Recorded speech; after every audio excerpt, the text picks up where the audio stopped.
যারা সাঁকো পারাপার হতে খুব ভয় পান এবং সাঁকো পারাপার দিয়ে এপার হতে ওপার যেতে পারে না, তাদের জন্য টিপস, আপনারা সবসময় সাঁকো দিয়ে পার হওয়ার সময় পাটা আপনি 45 ডিগ্রি অ্যাঙ্গেল অথবা বাঁকা করে, ঠিক আমি যেভাবে দেখছি এইভাবে পা রাখতে হবে। এই যে এরপরের কদম এভাবে বাঁকা করে দিলে আপনার কখনো পড়বেন না। অবশ্যই সাঁকোতে যখন উঠবেন পায়ের ভাঁজটা হচ্ছে মেন, পাটাকে আপনি এভাবে ঘুরিয়ে বাঁশের উপর রাখতে হবে, তাহলে সাঁকো দিয়ে অনায়াসে যে কোনো ব্যক্তি পার হতে হবে। কিন্তু যারা সাঁতার পারেন না তাদের জন্য এই টিপসটা খুবই জরুরি।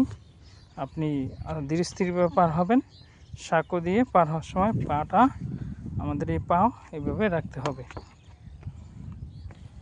বাঁশ বরাবর যদি এভাবে রাখি তাহলে হুচুট খেয়ে যে কোনো সময় পড়ে যেতে পারেন।